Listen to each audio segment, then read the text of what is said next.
E aí, pessoal, tudo bom? Tô de volta. Graça e paz a todos. E a gente continua falando sobre o Espírito Santo de Deus, mergulhe fundo no Espírito Santo de Deus. E como a gente falou ontem, hoje a gente vai falar a respeito das obras do Espírito Santo de Deus. E olha que magnífico! A gente tem falado a respeito das obras do Espírito Santo de Deus lá em Atos, todos os dias, 12:05. Então eu vou fazer um pequeno resumo aqui até Atos 13, ok? E vou convidar vocês para ouvir mais detalhado sobre essa obra do Espírito Santo, né? E se apaixonar por essa obra do Espírito Santo, almoçando conosco todos os dias, 12:05, ok? Então vamos lá. Obras do Espírito Santo, né? Quando nós falamos sobre o Espírito Santo, nós falamos sobre os nomes que o Espírito Santo tem, todas as nomenclaturas, e depois nós falamos sobre o relacionamento do Espírito Santo de Deus com Deus, e falamos sobre o Espírito Santo com Cristo. E continuamos o assunto falando sobre o Espírito Santo comigo, com cada um de nós. A obra do Espírito Santo sobre as nossas vidas, como ele age, como ele flui, enfim. E aí a gente entra agora com as obras do Espírito Santo, né? E nós vemos as obras do Espírito Santo em toda a Bíblia. Você não pode falar que você vê a obra do Espírito Santo só em Atos, não. O Espírito Santo está lá no princípio, né? Quando ele fala assim, que no princípio tudo era escuro, era trevas, não havia nada, e as trevas estavam sobre a face do abismo, né? E o Espírito Santo pairava sobre as águas, né? Então, ele se movia sobre as águas ali. Então, ele tá desde o início. E quando Deus chama ele fala assim, venhamos e façamos o homem a nossa imagem e a nossa semelhança. Então, ali ele tá falando, né, com Cristo e tá falando com o Espírito Santo. E eles formam e sopram o sopro da vida, né, que é o Espírito, que quando nós morremos volta para Deus. Nós temos a alma, que é aquela que fica dentro de nós, entre o Espírito e a carne, dizendo, meu Deus, meu Deus, meu Deus, meu Deus, para onde eu vou? E a carne, que é aquela que quer fazer a vontade dela o tempo todo, né? Mas voltando ao Espírito Santo de Deus, o que acontece? Lá em Atos, a gente vê mais forte a obra do Espírito Santo, né? Como a gente já conversou, no Antigo Testamento a gente vê que o Espírito Santo de Deus age por um tempo em cada vida, ele está ali, mas não está dentro do homem. E no Novo Testamento a gente vê que ele está dentro da gente, começa a trabalhar nas nossas vidas e ali é para sempre, né? Quer dizer, haverá um tempo, quando Jesus Cristo vier buscar a igreja, que o Espírito será tirado, o Espírito de Deus lhe será tirado.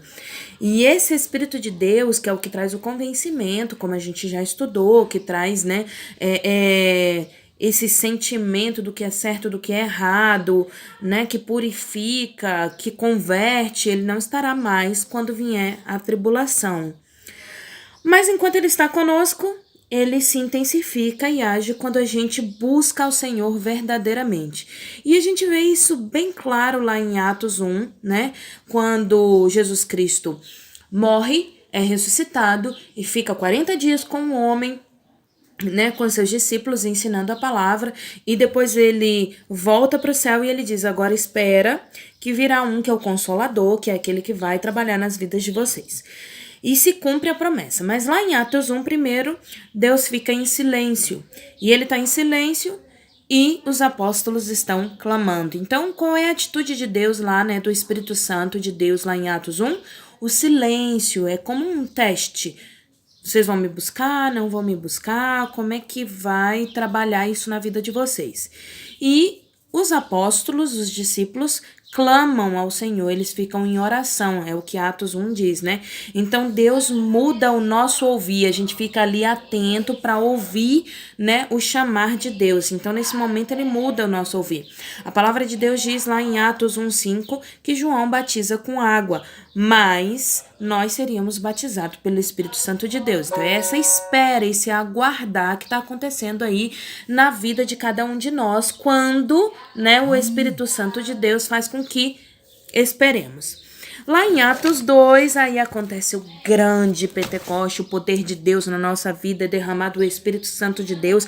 E quando ele derrama o Espírito Santo de Deus, que é a atitude de Deus em nós, há um arrependimento, né? Pedro começa a pregar que a gente deve se arrepender dos nossos pecados, arrepender dos nossos erros. Quer dizer, a partir daí nós não somos mais salvos pela lei, mas sim pela graça de Deus. Então o véu é rasgado, nós podemos nos arrepender dos nossos pecados e falar diretamente com Deus através de Jesus Cristo e com o mover do Espírito Santo de Deus em nossa vida. E aí ele muda o nosso modo de falar, lá em Atos 2:4, né, que fala assim: e passaram a falar em outras línguas, segundo o que o Espírito lhes concedia. E Atos 3 vem e fala: esvazie-se, esvazie-se, e ele transborda. Como assim, Cláudia? Né? Ele te enche de poder. É quando em Atos 3 há a cura, né?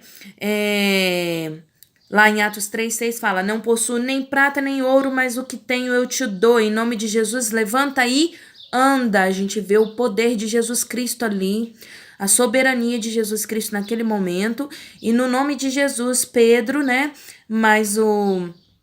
Agora eu esqueci o nome do outro discípulo, estavam ali juntos. E aí o que acontece? Aquele homem é curado, ele levanta e anda. Alguém que nunca tinha andado na vida. E a gente vai para Atos 4, onde a gente vê a ousadia de Pedro. Pedro completamente ousado, falando da palavra de Deus, sem medo. Sabe aquele Pedro que voltou a pescar, que tinha medo do que estava acontecendo? Ele vem com muita ousadia. E por conta dessa ousadia de não voltar atrás, o que acontece? O Espírito Santo de Deus enche Pedro de autoridade. Então ele fala: ele mudará o seu comportamento. A gente vê o Pedrão começando a ser mudado aí, mudado e moldado neste momento. Atos 4:3 fala: homens iletrados, incultos, reconhecidos como cristãos, como aqueles que andavam com Jesus Cristo. E aí a gente entra em Atos 5, que é: alegre-se e frutifique. O que acontece? Pedro é levado, né? E aí são açoitados. Eles apanham porque estão falando sobre Jesus Cristo. Os sacerdotes querem que ele pare de falar. E ele diz que não vai parar de falar sobre Jesus Cristo. Então eles apanham e eles ficam alegres. Uhul, levamos uma surra! Não, eles ficam alegres mesmo, mas porque eles identificam que apanharam pelo nome de Jesus. E isso é maravilhoso. Ele está completamente cheio do Espírito Santo de Deus. E a partir daí a igreja começa a multiplicar, então começa a frutificar. E fala: ele mudará a sua experiência, quer dizer, a experiência de Pedro naquele momento é completamente alterada. Atos 5 fala que eles se alegraram porque apanharam por Jesus. Atos 6 é acolher e refletir. Como assim? A gente entra em Estevão. Estevão estava ali junto com os discípulos e tem aquela briga, né? E o pessoal tá reclamando porque as viúvas não estão sendo discriminadas, enfim. E aí ele vai e Estevão é escolhido pelo povo para poder estar trabalhando como diácono, né? Que significa servir. Então, o que acontece? Estevão começa a exortar, a falar do nome do Senhor, e viam em Estevão uma face de um anjo. Então Estevão acolhia, ele cuidava das pessoas, e por esse cuidado, por esse amor que ele tinha, as pessoas ouviam mais claramente a palavra de Deus através dele.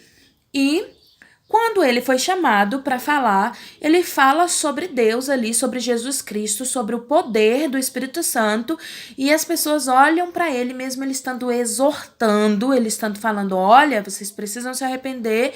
As pessoas olham para ele e veem uma face de um anjo. Então Deus quer refletir em você, o Espírito Santo quer refletir as características dele, o caráter dele, o fruto do Espírito Santo. E a gente entra em Atos 7, que é ser sagrado, ser terra santa e aprender a perdoar. Ainda falando de Estevão. Por que ainda falando de Estevão? Porque Estevão é levado para fora, é apedrejado até a morte, e aí o que acontece? No final da sua vida ele diz: Pai, perdoa-os. Eles não sabem o que fazem. Tadinhos deles. Eu tô indo pro céu e eles estão indo para onde? Perdoa, não vos impute esse pecado. E aí Jesus Cristo olha e isso é uma imaginação minha, ele fala assim: "Que lindo! Tô apaixonado. Esse é meu servo." E aí Estevão olha e vê o quê? Vê Jesus Cristo ao lado de Deus, em pé, esperando Estevão. Olha que maravilha. Glorioso isso, maravilhoso. Então, ele muda a sua visão, ele te dá uma visão de terra santa, né? E aí a gente chega em Atos 8, que é ser orientado e obedecer. Como assim? Filipe está indo para um caminho onde ele vai falar da palavra de Deus e de repente o Espírito Santo do Senhor diz: para tudo que você está fazendo e vai para outro caminho. E ele respira fundo e vai para outro caminho, não questiona, não fala nada e encontra quem que ele encontra lá? Ele encontra o eunuco. E ele começa a ensinar da palavra de Deus, e fala, e há um transbordo do Espírito Santo de Deus na vida do eunuco. O eunuco se converte e ali ele é batizado, né? E aí o Senhor fala o seguinte: ele mudará o seu caminho, a sua trajetória, a sua história, né? E a gente vê, Felipe é teletransportado para onde ele deveria estar, não é? Quer dizer, o Senhor não te deixa na mão, ele te ajuda. E o que acontece? Em Atos 9, ele fala: aceite e seja transformado, né? Ele mudará a sua história quando a gente começa a falar sobre a mudança da vida de Saulo, aquele que perseguia, passa a ser perseguido e há uma conversão na vida dele. E Atos 10, Deus muda a sua visão, ele purifica todas as vidas. É quando Pedro tem uma experiência onde ele vê que, na verdade, o Senhor veio para todos e não só para os judeus, para os israelitas. Ele muda toda a tradição, ele diz: olha, eu vim para os israelitas, mas assim, eles não me aceitaram e eu quero salvar a vida de toda a humanidade. Aquele que me aceitar será salvo. E então, Pedro vai e fala do amor de Deus, né, lá em Atos 11, vivendo em união, né?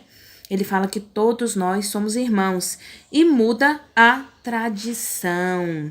Atos 12, orai sem cessar, porque aí Deus mostra a sua soberania e nós somos libertos. É quando Pedro é preso. Ele é preso, a igreja está em oração, pedindo pela vida de Pedro, e Pedro está acorrentado com 2 soldados do lado de dentro, 2 soldados do lado de fora, com uma equipe de 4 em 4, são mais ou menos uns 16 soldados, né? E aí o anjo do Senhor entra por conta das orações dos irmãos, tira Pedro de lá, leva ele até a casa onde está tendo a oração e mostra que ele é poderoso. O Espírito Santo de Deus é poderoso para te libertar e te transformar. E Atos 13, que nós estudamos hoje, 12:05, mas eu vou falar um pouquinho, que fala sobre as promessas de Deus sobre a sua vida. Então, o Senhor tem promessas, o Espírito Santo é uma promessa de Deus para a sua vida. E nós devemos reivindicá-la, né? E assim a gente confirma o chamado de Deus, porque quando em Atos fala assim, que Paulo está pregando e ele fala que nós somos o quê? Nós somos filhos de Deus. Então pensa nisso, vem comigo. A gente tem aí até Atos 28 para falar da palavra de Deus e as obras do Espírito. Eu sempre vou fazer um resumão até Atos 28, mas detalhadamente a gente escuta 12:05. 28 atos de Atos, a obra do Espírito Santo de Deus. E conhecendo a obra do Espírito Santo de Deus, a gente mergulha mais fundo no Espírito Santo, tendo intimidade com ele e tendo a vida transformada. Vem comigo, eu vou estar aguardando vocês 12:05 amanhã.